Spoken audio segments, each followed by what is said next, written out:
Hola, buenas noches a todos y a todas y bienvenidos al séptimo ya capítulo de nuestro programa Arreglando el Mundo, presentado por la Diócesis de Valparaíso. Hola Sebastián, ¿cómo estás?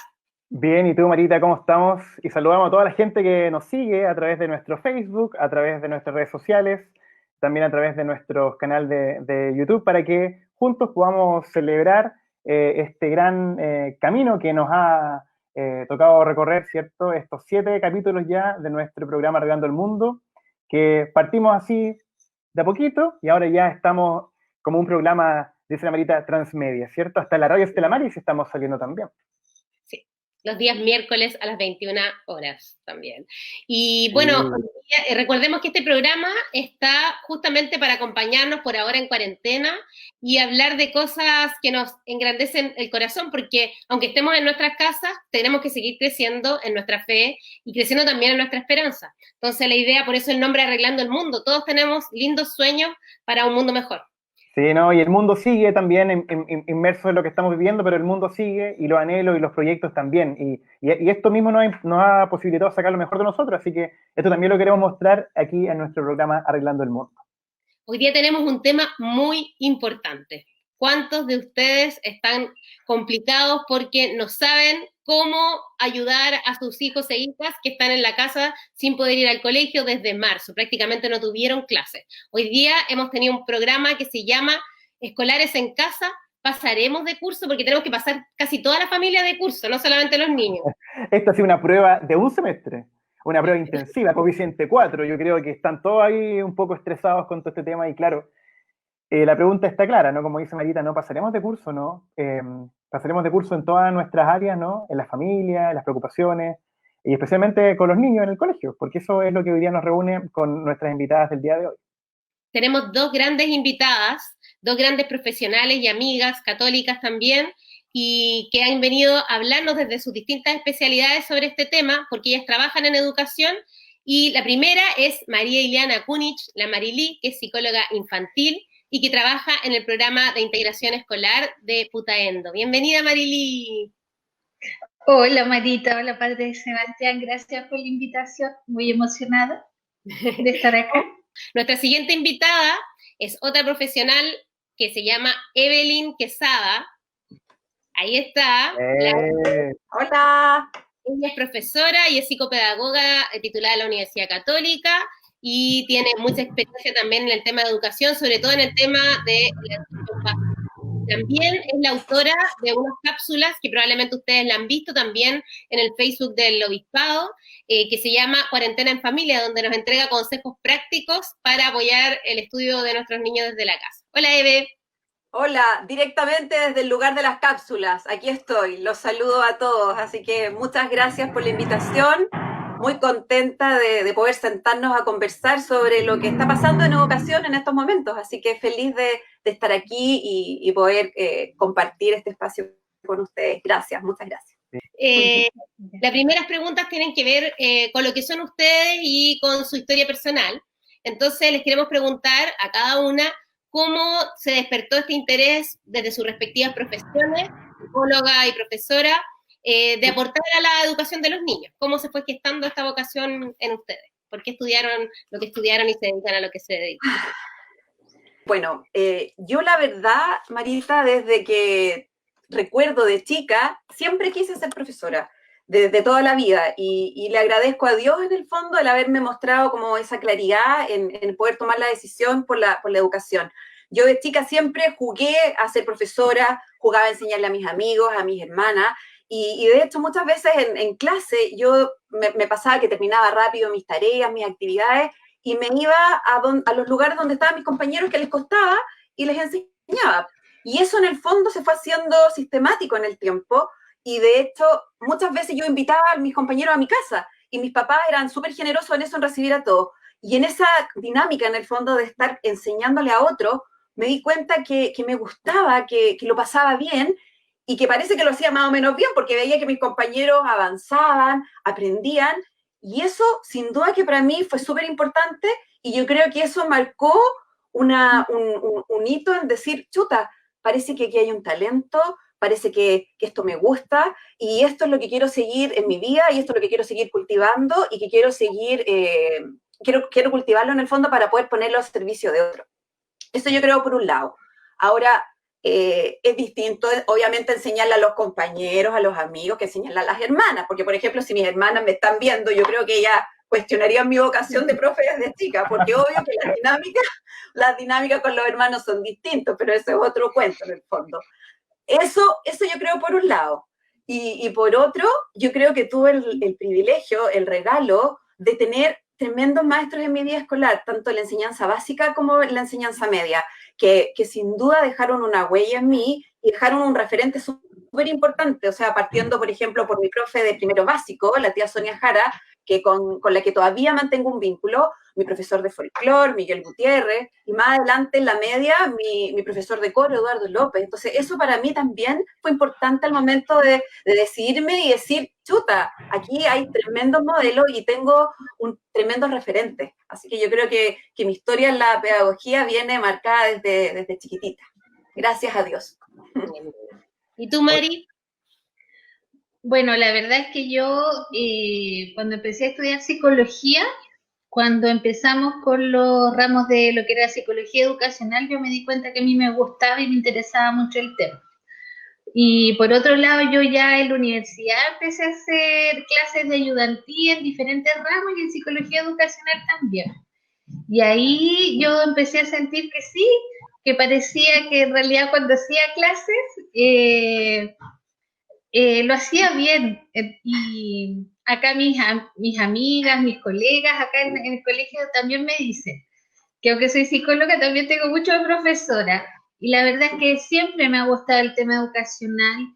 Me gusta porque generalmente cuando trabajamos en psicología siempre trabajamos donde hay un problema, pero la psicología educacional te da mucho la posibilidad de trabajar con niños que no tienen problemas, sino que tú estás apoyando un proceso de desarrollo, desarrollando sus habilidades, sus aptitudes, estás no enfocado en un problema, sino en la posibilidad de que esta persona se desarrolle en su plenitud. Y eso a mí me gusta mucho. Oye, qué bonito, igual como la psicología igual te llevó como a la pedagogía y en el fondo también yo creo que los profesores tienen mucho también de psicólogo en la práctica, en el día a día. Sí. Entonces, son dos vocaciones que están súper unidas. Claro. Sí, mira, a mí me gusta mucho estar en sala, ¿ya? Y hubo un tiempo cuando yo recién ingresé a los colegios que yo como que quería vivir un poco lo que vivían los profes. Entonces, como yo quería vivir lo que vivían los profes, yo dije, no, es que yo tengo que enseñar algo, yo tengo que hacer alguna clase de algo para ver en realidad qué es lo que viven los profes, porque si no, como que yo siento que si uno no pasa por las experiencias, uno no comprende en cabalidad, ¿ya? Entonces, se me ocurrió, porque a mí me gustan mucho las manualidades, enseñar origami. Y empecé a entender muchas cosas desde las disposiciones de los asientos en el aula, de cómo preparar la clase, viví toda esa experiencia. Y la verdad es que me ha gustado mucho, me gusta mucho también no solo apoyar desde la psicología, sino también integrarme en el desarrollo quizás de otras habilidades como son las habilidades artísticas. A los niños les encanta cuando llego con mis juegos, con mis cosas, es bonito y yo me siento bien haciendo esas cosas. Buenísimo. ¿Cuál ha sido, que ustedes recuerden alguna anécdota quizás que represente las mayores satisfacciones que ustedes han tenido en su trabajo en la educación? Que nos puedan compartir algo que recuerden, algún niño en especial, o algún caso, o algo que sintieron que su trabajo servía, que tenía un sentido. Bueno, a mí como profe me tocó, bueno, yo he trabajado 10 años, 20 años en educación, estoy mostrando el carnet, 10 años en el fondo he estado en sala de clases, trabajando con muchos niños, compartiendo la vida de muchos niños, y otros 10 años estuve en coordinación de equipo. Pero de todas las experiencias, de hecho el otro día me estuve acordando de uno de ellos. Me pasó que como psicopedagoga estaba haciendo mi práctica como psicopedagoga en una escuela vulnerable en Peñalolén y nos asignaron un cuarto básico, ¿ya? Y en este cuarto básico, que eran cursos, bueno, estamos hablando de una situación de un sistema público, colegios, cursos muy numerosos, en donde los profesores efectivamente pueden tener toda la intención de poder llegar a sus alumnos, pero muchas veces no se puede porque evidentemente la realidad es bien distinta en un sistema público.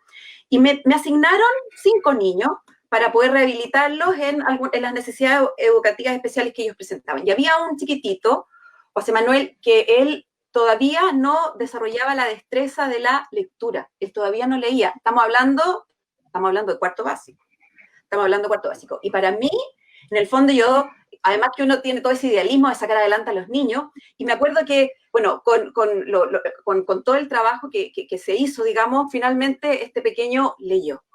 Y para mí lo más bonito de todo fue que en el fondo, claro, uno va generando ciertos vínculos para poder llegar a estudiantes y a la familia también, porque la familia también, me acuerdo que la mamá me lo iba a dejar en horas extraordinarias de la tarde.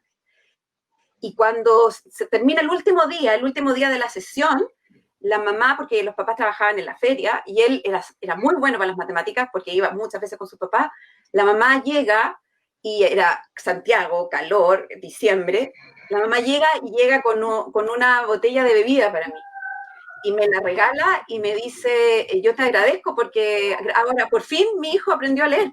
Está en cuarto básico y todavía no lee. Y yo encontré en ese gesto tan sencillo de una botella de bebida, un gesto de un amor tan profundo que yo dije, por este niño y por todos los niños que necesiten que uno los acompañe, vale la pena, aunque sea uno, porque en el fondo el sistema público es súper complejo, a veces tú no vas a poder llegar a todos los niños, pero aunque sea por uno o por dos, uno tiene que estar ahí como profe y se la tiene que jugar. Ahí me identifico mucho con la película de Los Coristas, cuando el profesor, en el fondo, si bien es cierto, no pudo sacar a todos adelante, porque es verdad, uno tiene que también ver las realidades que uno tiene y las posibilidades y las limitaciones, pero si puedes sacar a uno, si puedes sacar a dos, es un tremendo regalo para uno como educador. Esa experiencia. Oye, me acuerdo de pequeño. Sí, qué bonito igual, porque como tú dices, hay una especie de vínculo que no solamente es a partir de los contenidos de la experiencia, sino también como de las personas al final del día. Entonces, eso va también forjando un poco el carácter de cada profesor. ¿Y en tu caso, Marilí? La verdad es que son hartas experiencias respecto a eso, porque yo al trabajar en el programa de integración tampoco es como solo por mi trabajo, es por el trabajo que hace todo un equipo de educadoras diferencial, de fonoaudióloga, que uno va viendo el proceso de cómo llega el niño con los niveles de dificultades que llega y cómo poquito a poquito con los apoyos se va superando y se va mostrando. Y cada día tú ves cómo tiene avances importantes y cuando te lo señalan los papás, los profesores, y cuando los mismos niños empiezan a reconocer cuáles son sus fortalezas, yo siento que eso es muy bonito, ¿ah? Que los niños también empiezan con un autoconocimiento de cuáles son sus valores y cuáles son sus dificultades. Pero aunque reconozcan que tienen dificultades, ellos también logran reconocer aspectos positivos en ellos. Yo siento que eso es bonito. Y otras experiencias muy bonitas que yo tuve fue realizando lo que son procesos de orientación vocacional, donde tú acompañas a los chiquillos todo el cuarto medio, buscando quiénes son, su personalidad, sus gustos, y seleccionan una carrera, tú los orientas, los ayudas en eso, y después te dicen, tía, estoy tan bien, me gusta tanto mi carrera, soy tan feliz. Esas cosas a mí también me agradan mucho. Y en general yo creo que en el programa de integración siempre tenemos esta experiencia, porque cuando tú tienes niños por procesos largos, cuando los logras tener harto tiempo, vas viendo con mayor exactitud, digamos, los avances. Y también nos pasa que de repente los niños de integración son los que mejor se portan. Puede pasar. Nosotros decimos eso. Pero es que él es de integración. Los de integración siempre se portan bien. Y es porque también son niños que han tenido un apoyo con más profesionales, ¿me entiendes? Entonces, en general, logramos en los niños, quizás de repente permanecen un poco las dificultades en los procesos de aprendizaje, pero en los procesos de adaptación social, de acatar las normas de aula, de respeto al profesor, de la relación con el compañero, en esos procesos más de socialización andan súper bien. Entonces eso también a mí me gusta. ¿Ah? Y me voy a decir, nada, ¿qué le diste gracias? Al de comprensión escolar. Sí, pues, así que esto principalmente aquí en el colegio, y bueno, los niños siempre son afectuosos. El afecto de los niños uno siempre te llena, cuando te dicen cosas tan bonitas, te llegan un dibujo, cositas así, bonitas. Bueno, como todavía queremos que la conozcan un poquito antes de hacerle las preguntas más acerca de la educación en cuarentena, viene nuestro clásico. Ustedes saben que acá tenemos a un sacerdote, un presbítero, nos puede dar la absolución, porque vamos a hacer una sección que se llama Confesiones de Cuarentena. Ya es un clásico de este programa. Ya. Entonces, la idea es que ustedes digan, acúsame padre, y vamos a hacerle algunas preguntas de su pasado dentro de la educación como estudiantes o también como profesora o psicóloga del área escolar. Oye, Marita, y uno puede decir pasapalabra, ¿o no? No, aquí no tenemos ese comodín, Evelyn, lo siento. Ya. Bueno, oye, no, ya. y como dice la Marita, vamos a compartir un poquito esta experiencia, pero también vamos a pedir a la gente que nos siga escribiendo cualquier duda, pregunta que tengan para nuestras amigas en el día de hoy, y de esa forma también puedan, después de esta sección, resolver todas sus dudas con respecto a la educación de sus hijos y sobre todo con respecto a consejos que en este momento de cuarentena necesitemos también y ustedes tengan de acuerdo a su experiencia también en sus casas.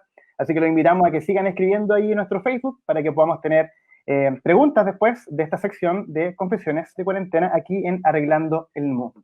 Vamos, Marita. Primera pregunta. Acúsame padre. Confesión número 1. Evelyn y Marilí, ¿alguna vez copiaron o soplaron en una prueba? Padre, debo confesar que nunca copié. Pero sí soplé. Sí. Me pasaba que, bueno, a mí siempre me gustó ser alumna, siempre me gustó estudiar, me encantaba ir al colegio. Yo lo pasé muy bien siendo estudiante, la verdad. Y me pasaba que me iba bien también en el colegio, me iba muy bien. Y tenía algunos compañeros que obviamente a veces se sentaban cerca de mí y me preguntaban, y yo, la verdad, falté a la honestidad y soplé, padre. Así que debo confesar de que sí lo hice. Reconozco. Muy bien. Sus alumnos y alumnas tienen que taparse los oídos, ¿ya? Sí, es verdad. Marita, está bien. una pregunta. En el colegio no copié, pero en la universidad me dejé copiar mucho. Era buena alumna y me copiaron mucho. Y ocasionalmente me acuso si copié en psicología laboral. No era lo mío. Por suerte que no fue educacional. Por suerte que no fue educacional. No, en educacional no. Pero en laboral no había caso. Nunca me gustó ni laboral ni organizacional. Y ahí mi amiga la Pauli me soplaba. En educacional, Marilyn, tú eras la que daba la respuesta. No, fíjate que me copiaron harto. Ajá, muy bien. En la universidad. Si hay algún amigo ahí, te dirá. No, si en general estudié harto, pero no sé qué pasaba con laboral. No había por dónde. Oye, no había caso. Vamos a ir a la segunda confesión. Vamos a subir un poquito el escalón en este día y después de haber escuchado estas confesiones queremos preguntarle. ¿Alguna vez las echaron de la sala de clase o las suspendieron? Chan.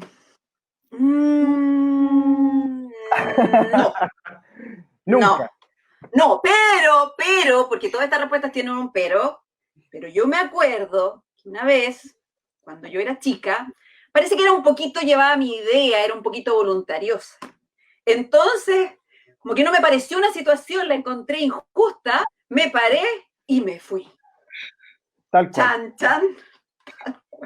No sé, debe haber estado en cuarto o en quinto básico. Me paré y me fui.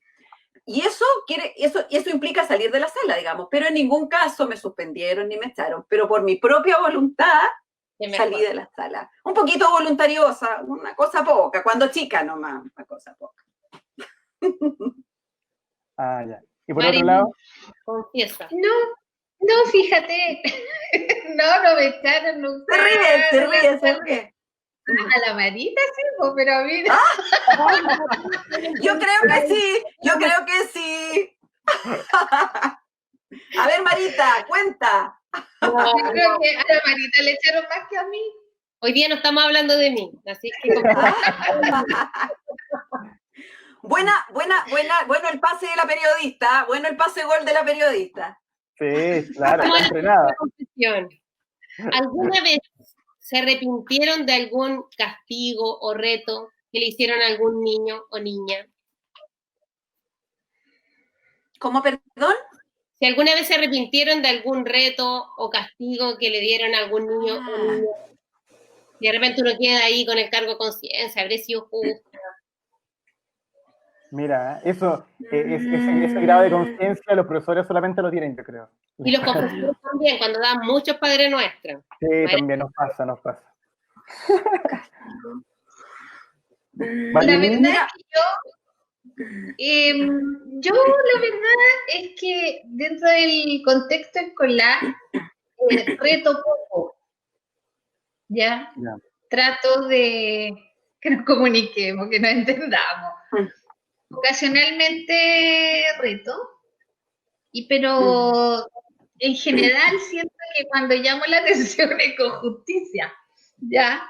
Pero en ese sentido siento que dentro de los contextos escolares no. Sí me ha pasado con mis hijos de repente. Obvio. Pero dentro de los contextos escolares no, fíjate.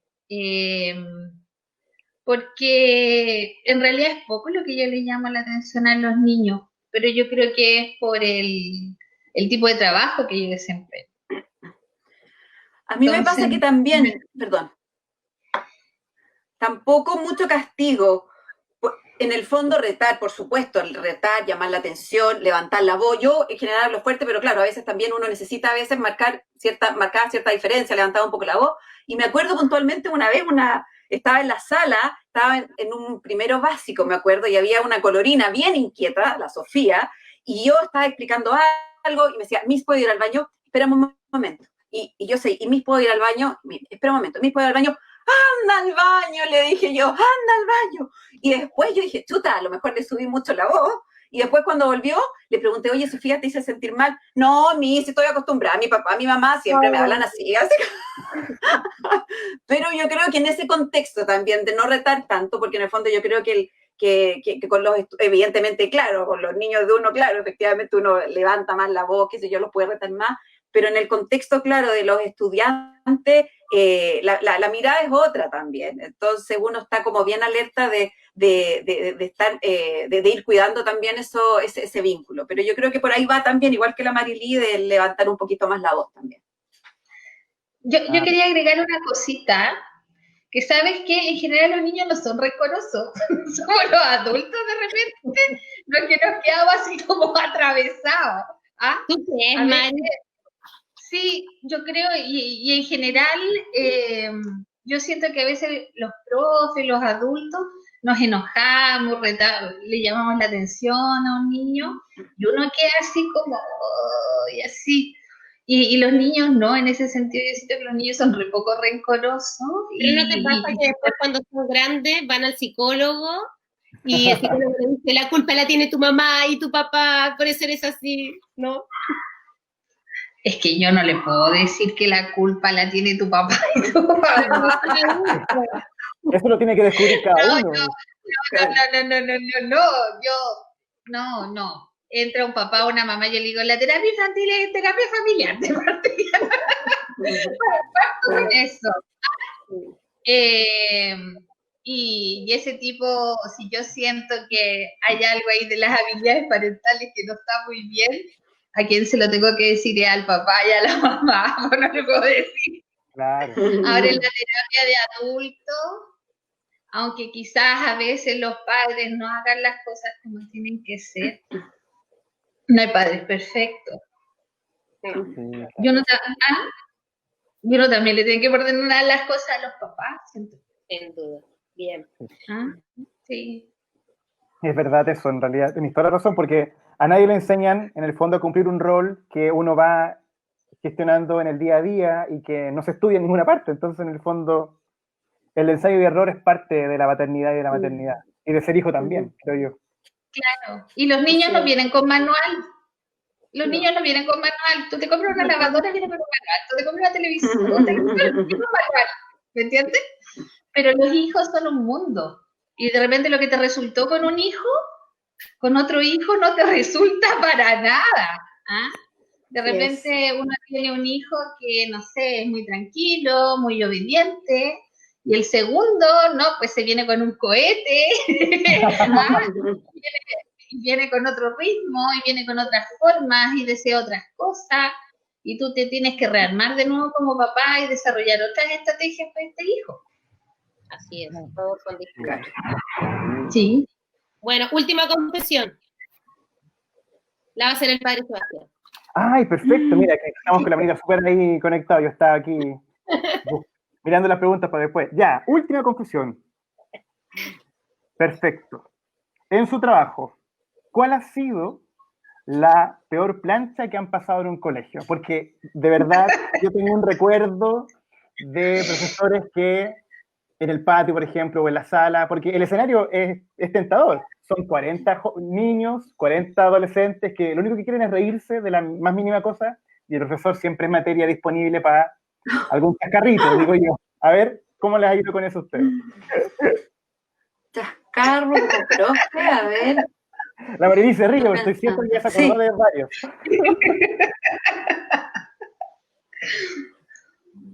A ver, vamos No a sé, ver. Estoy pensando, ¿ah? Es que tengo varios. A ver, corta Marilí. Y aparte tú entonces, porque yo no me acuerdo. Me he caído en la sala. Tal, ¿viste? Así, pero de guata, así. Chuta. Totalmente. Me he parado muy rápido, pero igual los niños se han reído mucho. ¿Ah? Y una vez me acuerdo en Semana Santa estábamos celebrando una cena de pan y vino, y la tía de religión estaba ahí haciendo no haciendo misa, pero llevando como la liturgia. Y la tía se puso a cantar, todos nos pusimos a cantar, y yo no sé qué pasó, que de repente todos se quedaron callados y yo seguí cantando. Y fue divertido porque, no sé, por fin por ahí seguí cantando. Yo, como que todos llegaban a la mitad de la canción, no sé qué pasó. Y yo ahí seguí cantando solita, pero después como que el resto retomó y prosiguió. Pero me mandé sola un rato, pero me escucho mal. ¿Sí? Un problema. ¿Y en tu caso, Evelyn?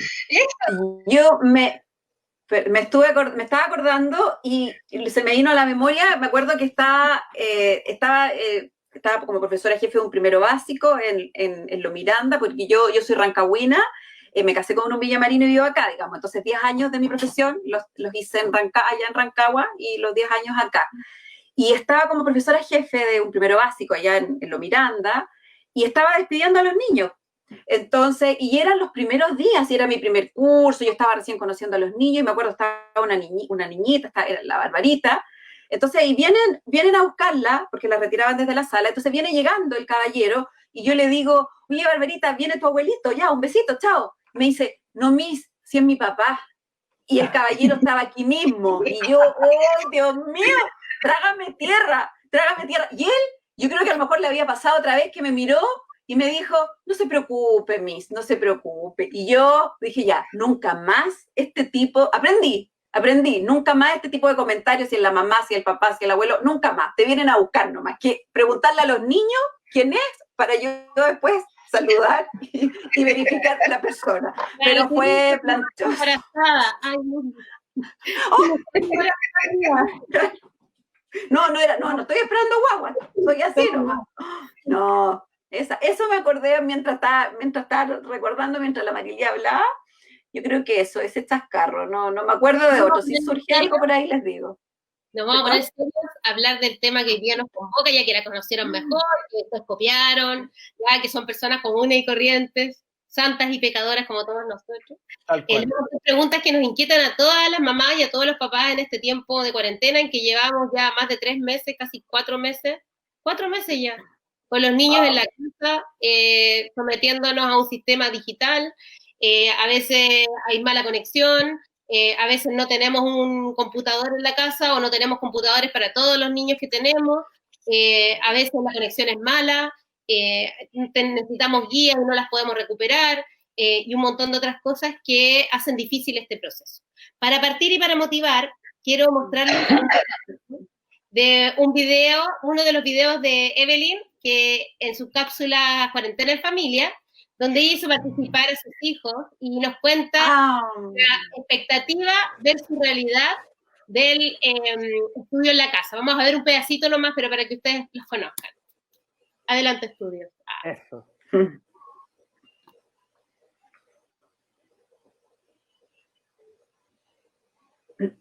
Rodrigo, ¿estás listo para estudiar? Sí, mamá, estoy clasificando la figura geométrica.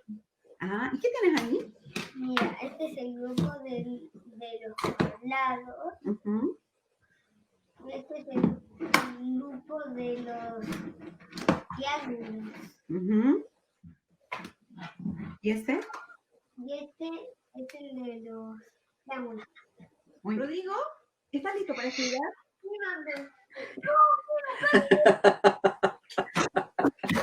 Los factores cognitivos tienen que ver con las operaciones de pensamiento que afectan el aprendizaje. Aquí hablamos de la memoria, la concentración, habilidades como el observar, clasificar, comparar, evaluar, entre otras.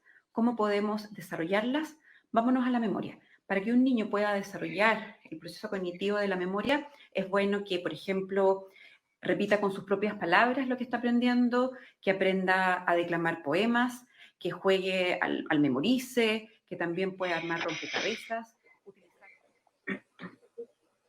Oye, pero qué buen video, y con actores invitados y todo. Bien. O sea, esa es una de mis cápsulas favoritas porque, bueno, obviamente por tiempo no se puede mostrar completa, pero ahí aparecen mis 3 hijos, porque en el fondo era como la cuarta, y yo estaba como un poco aburrida de este monólogo, de que cada cápsula fuera un monólogo, y de repente dije, oye, si invito a los niños, les dije a los niños, y ellos, pero inmediatamente quisieron participar y resultaron ser muy buenos actores, así que me encanta esa cápsula, me encanta. También muestra la importancia del ambiente, que el ambiente familiar, la vida doméstica, no siempre es propicia para aprender, por ejemplo, a leer y a estudiar, porque hay ruidos, porque hay distracción, porque tienes más hermanos, porque los papás de repente están ocupados. Entonces mi pregunta es súper directa. ¿Se puede aprender a leer y escribir, por ejemplo, en primero básico, desde la casa con este sistema a distancia? Wow, la verdad es que es bien difícil, Marita. O sea, yo creo que si en el fondo podemos contener, si hay una familia que esté detrás apoyando este proceso puntualmente de lectura y escritura, podríamos, pero evidentemente la situación del contexto es completamente distinto, porque evidentemente los niños, en este caso, el cerebro de los niños, para poder aprender, los cerebros tienen que estar receptivos. Y es evidentemente que en la situación que estamos viviendo ahora de confinamiento y de esta emergencia sanitaria, es muy difícil lograr la receptividad. Por lo tanto, podemos lograr que un niño pueda aprender a leer, pueda escribir, pero los tiempos, tenemos que ser súper flexibles con los tiempos, porque en el fondo tenemos que, como papás también, poder acompañar ese proceso y poder tener las herramientas, porque muchas veces en el fondo, claro, a mí me pasa, por ejemplo, yo tengo Rodrigo, que nuestro actor ahí de las cápsulas, Rodrigo está en primero básico, para mí ha sido fácil poder acompañarlo porque yo soy profesor y yo tengo ciertas herramientas de cómo ir desarrollando la lectura y la escritura.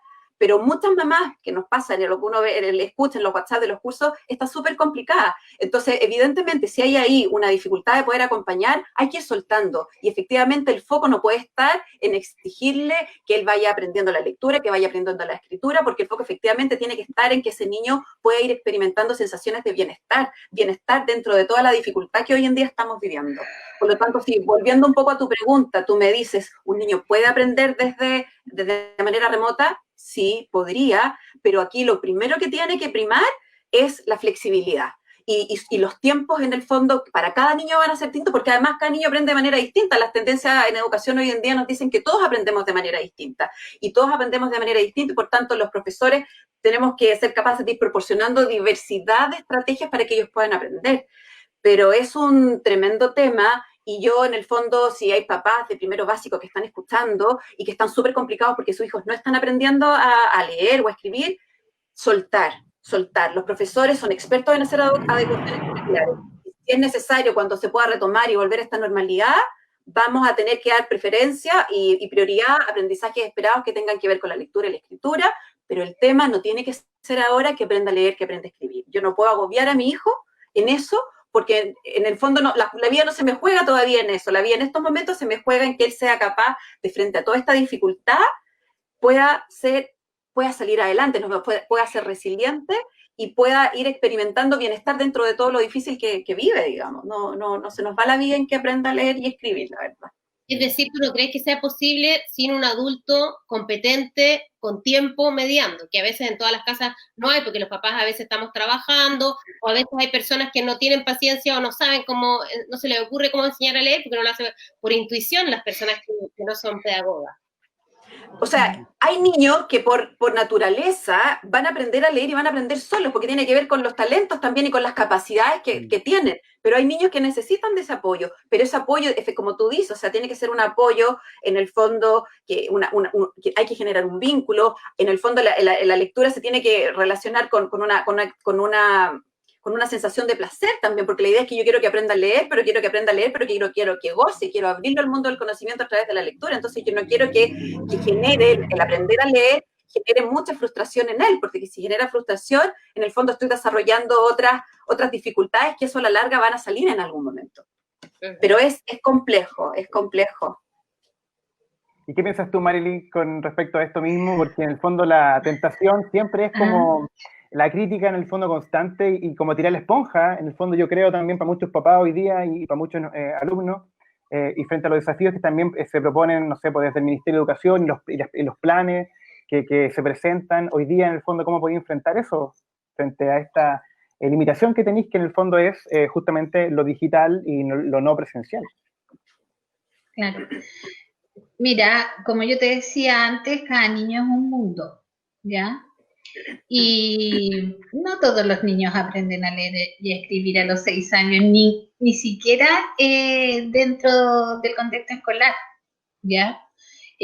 Hay muchos niños que no aprenden o no desarrollan la lectoescritura a los 6 años y la van a desarrollar a los 7 años y está dentro de los rangos, digamos, esperados para la infancia. No es que haya algún problema grave.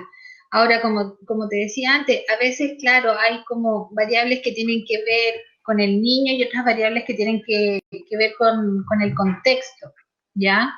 Entonces, por ejemplo, si tenemos un niño que tiene un trastorno del lenguaje, por ejemplo, él tiene una dificultad específica en el área y sin apoyos quizás un poco más especializados, por ejemplo, de un fonoaudiólogo, difícilmente los papás pueden apoyar de muchas maneras, pero no tienen por qué angustiarse si justo ahora a los 6 años no desarrolla la lectoescritura, ¿ya? Yo creo que lo que sí hay que desarrollar es el amor a la lectura, ¿ya? Y cuando uno desarrolla el amor a la lectura, cuéntenle cuento a los niños, ¿me entiendes? Es decir, dar ese momento que ellos asocien la lectura a un momento bello, donde uno aprende algo, donde uno se entretiene. Yo creo que los papás, más que ponerse como meta que tiene que salir leyendo ahora a los 6 años, incentivar el amor a la lectura. Siento yo que eso es más más importante, porque es cierto, los papás no son docentes. Hay niños que aprenden a leer a los 5 años, ¿ya? Y no por eso tú vayas a comparar a tu hijo si no está leyendo y su prima sí está leyendo, ¿me entiendes? Nada. Oye, pero Porque todos los niños son diferentes. Sí, pero es la gran... Evelyn, perdón. Las comparaciones son odiosas también. Sí. Claro, y como que la gente se angustia por cumplir ciertas metas. Entonces, está saliendo del kinder y se tiene que saber las vocales y las consonantes, la M, la P, la L, y está en primero básico y tiene que salir leyendo. Y la verdad es que hay muchos aspectos que tienen que ver con lo madurativo, con las habilidades visoperceptivas, con que si ese niño es más inquieto, menos inquieto, si hay temas dentro del hogar que están afectándolo, o si realmente hay factores emocionales que pueden estar en este minuto afectándolo. Entonces, yo siento que uno como papá lo que tiene que hacer es desarrollar el gusto, el amor por la lectura, ¿ah? Más que ponerle una meta que tú tienes que leer a los 6 años. Bueno, sí, por motivación, ahora vamos a ver el video, una de las cápsulas que prepara Marilí para los colegios en que ella trabaja en Putaendo y que nos enseña a hacer cosas bastante poco comunes de aprender en un colegio, por lo menos de parte de un profesor. Así que ahora lo vamos a compartir con ustedes.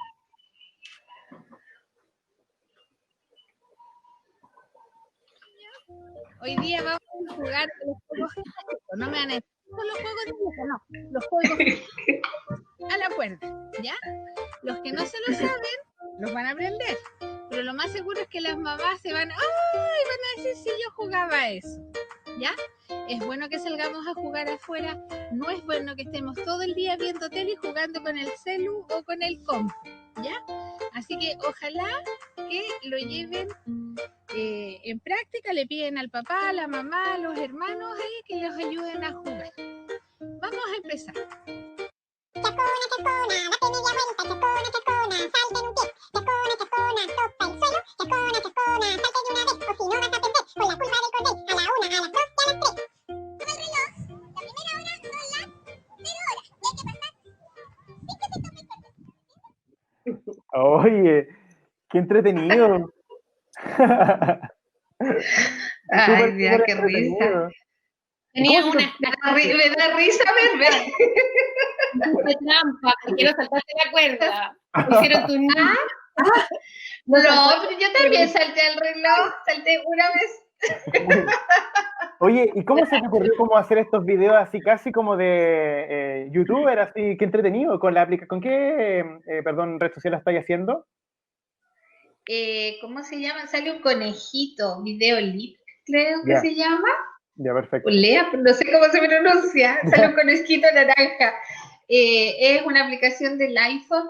Mira, lo que pasa es que yo quise hacer cápsula no para los adultos, para los niños, ¿ya?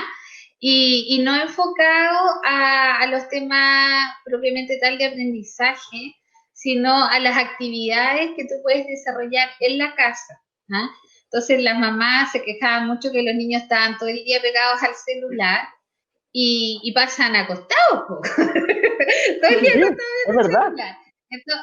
Entonces, bueno, ahora hace más frío, es más difícil, pero yo trato siempre de estarle sugiriendo a los niños otro tipo de actividades de tipo recreativo, de tipo artístico, para ocupar su tiempo y al ocupar su tiempo de buena manera en actividades físicas, en actividades creativas, tú ayudas también a manejar el estrés de los niños. Entonces, esa es la idea. Jugar en familia. ¿Puedo comentar algo? Sí, por favor, Evelyn, vamos. ¿Puedo comentar algo a partir de las cápsulas de la Marilí?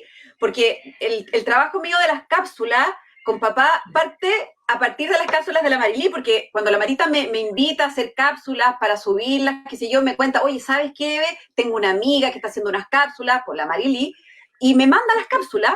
Entonces yo las vi, me pareció súper interesante, pero yo pensé en un momento que la Marita subía estas cápsulas de la Marilí al Santuario de Agua Santa también. Entonces yo dije, me gusta la idea, pero qué mala onda yo hacer cápsulas para niños también. Y ahí en el fondo digo, bueno, ¿y por qué no las hago para papá? Sobre todo en este contexto de cuarentena, en donde muchas veces los papás estamos con muchas cosas y no sabemos cómo dar respuesta a los niños. Entonces quiero decir que mis cápsulas, Marilí, surgen a partir de tus cápsulas. Así que muchas gracias. ¿Qué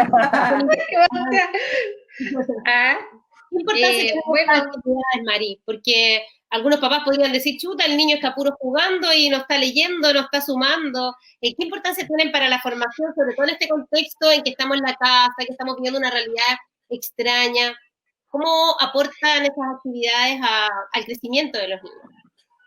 A ver, el desarrollo cerebral se produce de muchas formas, no solo estudiando lenguaje, matemática, historia y ciencias naturales, ¿ya?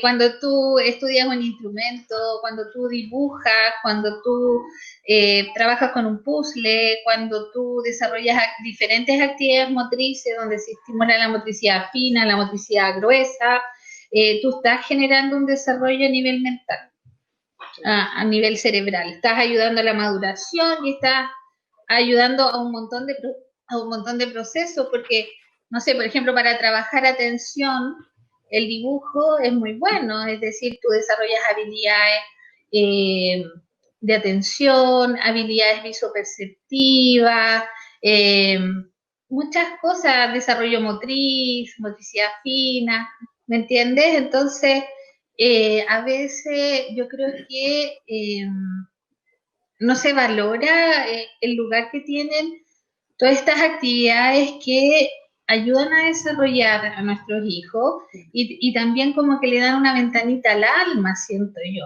¿ah? Porque hay niños que les gusta mucho estudiar, que realmente tienen muchas habilidades de estudio, pero hay otros que son más deportistas, hay otros que les gusta más la música, hay otros que, ¿me entiendes? Cada uno tiene que buscar también como sus pasiones, siento yo, los que les gusta hacer, ¿ya? No sé, pues Mari, tú siempre fuiste súper buena estudiante, pero lo tuyo siempre el amor en la música, pues, ¿me entendí? Entonces, yo quiero eso, ¿ah? Que mis niños encuentren eso. Evelyn.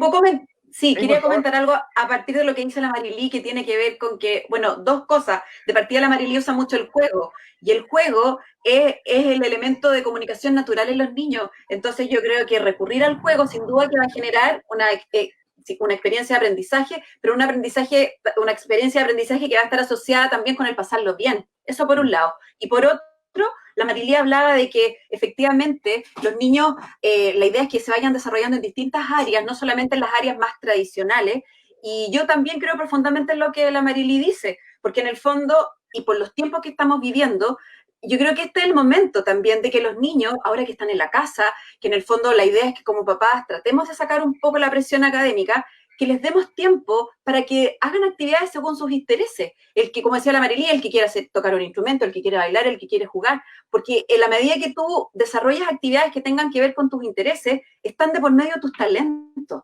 Y eso tiene que ver con sensaciones de bienestar. Y lo que necesitamos ahora, efectivamente, son sensaciones de bienestar emocional en los niños, porque si nos cuidamos ahora, no estamos en el fondo, si nos proyectamos a futuro, estamos en el fondo también trabajando con la salud mental, entonces estamos previniendo ciertos trastornos que ellos pudieran traer con estrés, ansiedad y así un montón de otras cosas. Entonces yo creo que efectivamente este es el momento de dar espacio a los niños para hacer actividades según sus intereses. Los sistemas educativos exitosos, como por ejemplo en Finlandia, un porcentaje importante del currículum es de libre elección. O sea, los niños escogen lo que ellos quieren aprender. Y un porcentaje mínimo es un currículum fijo. O sea, ahí hay una diferencia tremenda. Y efectivamente el aprendizaje ahí está relacionado con pasarlo bien, con gozar. Entonces, imagínate si nosotros como país damos ese paso. Imagínate... sería súper interesante. No, imagínate, tendríamos niños completamente plenos. Oye, con respecto, por ejemplo, a eso que tú dices, como esta libertad justamente de la enseñanza y de cómo poder también hacer que los niños puedan integrarse con otras áreas de la vida y poder tener una formación más integral, hay una pregunta que nos hacían nosotros acá también por nuestro Facebook. ¿Qué pasa, por favor, con los preadolescentes? Porque, digámoslo que con los niños se puede lidiar un poco más, son más moldeables, pero ¿qué pasa cuando llega esa edad donde el hijo te responde y no te hace caso, y donde en el fondo los papás empiezan a perder un poquito la paciencia y no sabéis cómo lidiar con alguien que está creciendo y que quiere libertad, pero en el fondo que te entra siempre en una tensión con un conflicto, es algo complejo. A ver.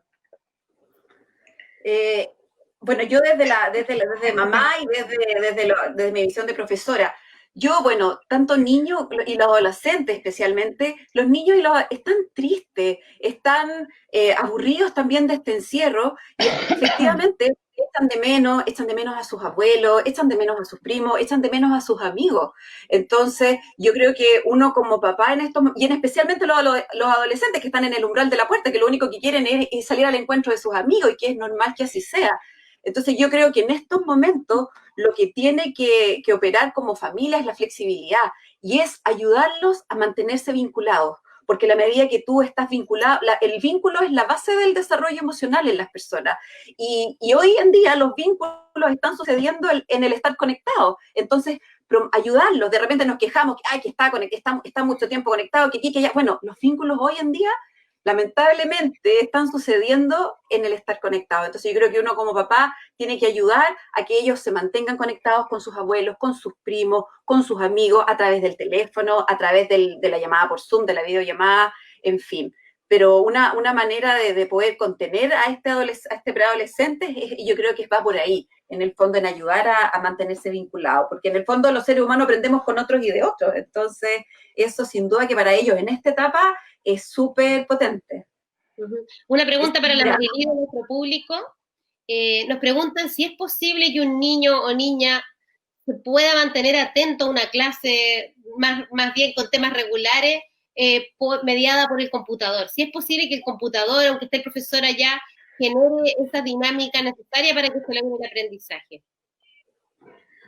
A ver, el tema de la atención se va, digamos, tú a mayor edad tienes mayor capacidad de atención, ¿ya? Ahora tenemos casos especiales que son niños que tienen déficit atencional o con hiperactividad o sin hiperactividad, y ahí el tema atencional está más comprometido, ¿ya? Entonces, esos casos tenemos que dejarlos como aparte. Pero en general, aunque sea por computador, yo siento que lo que hace que uno tome atención es la motivación, ¿ya?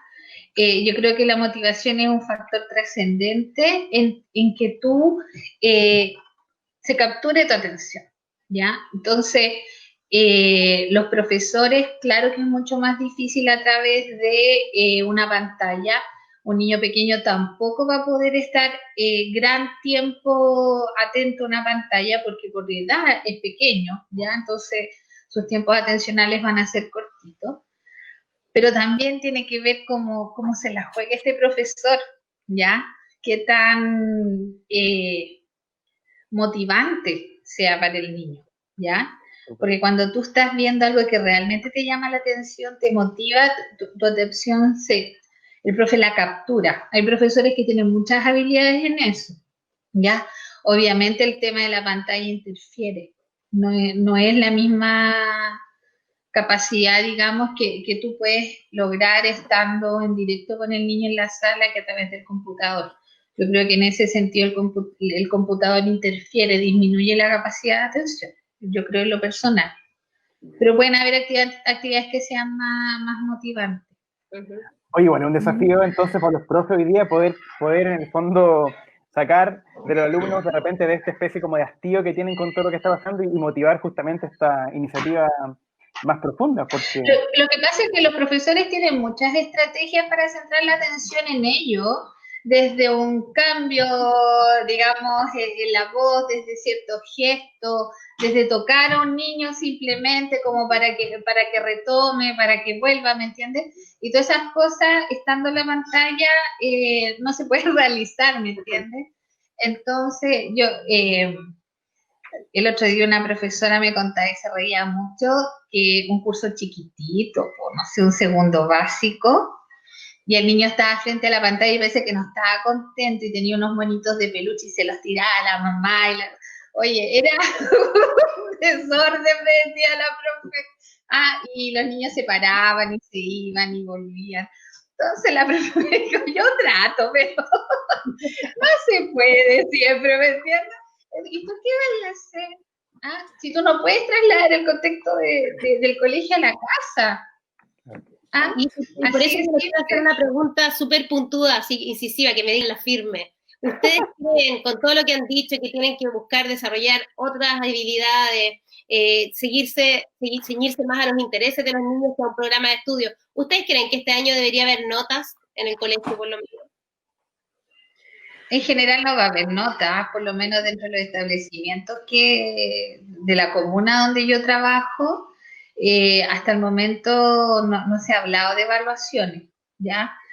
No sé bien lo que va a pasar, no sé si nos vamos a reincorporar en algún minuto, no sé si van a cerrar el año antes, no tengo idea, ¿me entiendes? Pero respecto de notas, por lo menos, yo siento que no vale la pena, porque ¿cómo evalúas tú si hubo aprendizaje o no hubo aprendizaje? No, está muy complicado, está muy complicado. Así que yo, por lo menos en lo que sé en esta comuna, no van a haber evaluaciones. No sé cuándo iremos a volver y si ahí se irá a evaluar, pero hasta el momento no.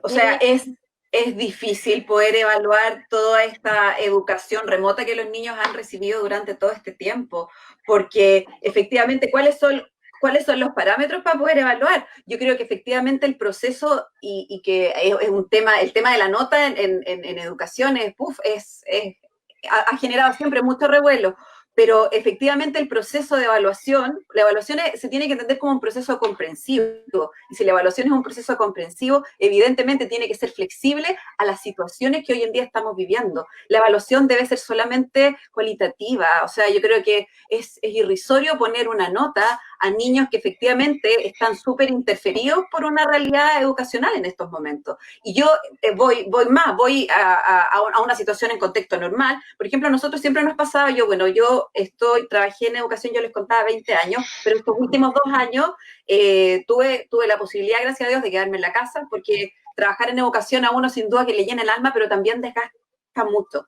Y me tocó, desde mi experiencia, en el fondo trabajaba directamente con los cursos más pequeños, y siempre nos cuestionamos, pero ¿por qué los niños de primero básico van a tener notas? Y además, tú les pones una nota y ellos dicen, ¿pero qué significa esto de un 6,4? En el fondo el aprendizaje no puede ir en nota. Y de hecho nosotros dimos un salto en ese tiempo, y lo que hicimos fue, porque en el fondo igual el ministerio te pide que tú pongas una nota, en el fondo, porque esto se tiene que cuantificar. Pero lo que nosotros hicimos un trabajo con los papás, con los cursos más pequeñitos, partimos en primero y llegamos hasta segundo, tercero, porque en el fondo igual en algún momento ellos se tienen que enfrentar a una situación evaluativa de nota, digamos. Lo que hicimos fue trabajar solamente a nivel cualitativo. Y en el fondo, lo que sí nos ayudó, los profesores sí tenían los puntajes, tenían que hacer la convención a nota, digamos, pero nos centramos en el proceso, porque en el fondo un niño pequeño es más fácil que te entienda y que sepa en qué cosas hizo bien y en cosas se equivocó, para poder en el fondo aprender del error, a que si tú le dices un 4 y tanto, un 5 y tanto. Entonces, efectivamente, evaluar con nota, en este contexto que estamos viviendo, yo creo que no tiene sentido. Si tú me preguntas a mí como profesora, digamos. No. Y sumando y restando, podríamos decir que este va a ser un año perdido, un año aprovechado en otra cosa. ¿Cómo podemos hacer descansar a los papás con esas preocupaciones, o quizás decirle que tenemos que apoyar más a los niños que nunca, o relajarnos? No sé. ¿Cuál es el mensaje, en resumen, con respecto a este año final tan extraño? No sé, yo creo que hay que ir en la medida de lo posible, ¿ya? Yo siento que es importante tratar de ir avanzando en los temas, digamos, un poquito de las clases, pero también tenemos que ir avanzando en lo que yo te mencionaba antes, de ir desarrollando en nuestros hijos situaciones de que ellos se vayan conociendo a sí mismos, sus habilidades, sus talentos. También está todo el desarrollo de lo que son las habilidades prácticas, ya que de repente el tema de los hábitos y de tomar algunas tareas en el hogar no se estimulan mucho. De repente el chiquillo que no sé, pues llegan a la universidad, no saben manejar la lavadora, nunca han tomado una batidora, no Suele saben pasar. cocinar, ¿me entiendes? Pasan un montón de cosas y la verdad es que esas habilidades también son necesarias para el desarrollo de la autonomía y de muchas actividades. Entonces, quizás si tu hijo todavía no sabe hacer su cama, que aprenda a hacer su cama, ¿me entiendes? Hay muchas habilidades que estando en la casa todos juntos también tenemos que desarrollar y también son habilidades importantes, ¿ya? No porque sean... Además que yo siento que las habilidades de la casa le dan una perspectiva a los niños de la realidad, ¿ya? Porque cuando ellos ven su camita ordenada, pero ellos saben lo que cuesta hacer la camita, se valoran diferentes las cosas, ¿ya? Entonces, yo siento que eso también aporta madurez a nuestros hijos, ¿ya?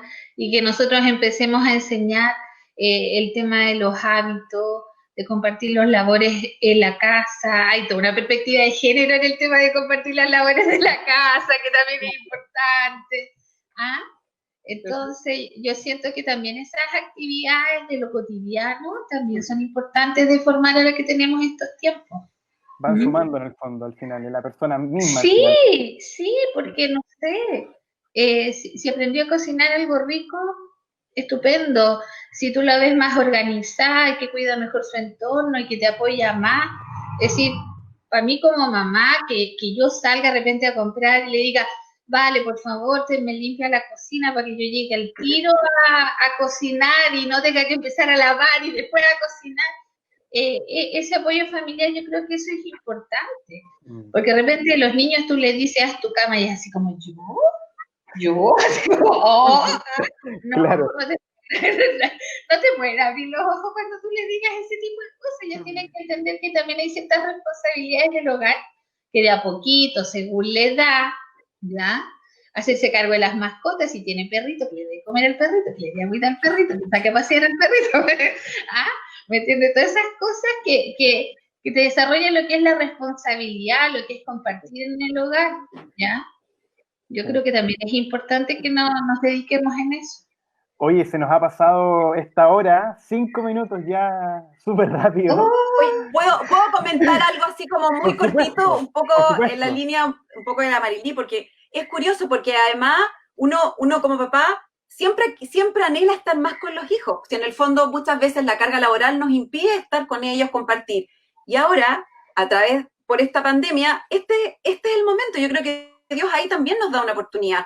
Nos da una oportunidad en el fondo de poder cultivarnos como familia, de hacer equipo. Un poco yo también creo súper importante lo que dice la Marilí. Bueno, hagamos equipo, dividámonos las tareas de la casa, salgamos también al encuentro de nuestros vecinos también. ¿Cómo podemos promover en nuestros niños el poder empatizar con el otro? Quizás hay un vecino que está enfermo, hay un vecino que lo está pasando mal. ¿Cómo yo también puedo generar el que mis hijos en este espacio de dificultad también puedan ser resilientes? Porque yo creo que aquí se nos juega un poco la vida, el poder ser resilientes y el poder, pese a toda la dificultad, salir adelante. Creo que también es un rico espacio de poder crecer espiritualmente como familia, de poder rezar juntos, de en el fondo, pese a todas las dificultades que estamos viviendo, bueno, poder agradecerle a Dios también la oportunidad de estar juntos, porque en el fondo yo le diría a los papás que esta pandemia en algún momento va a pasar.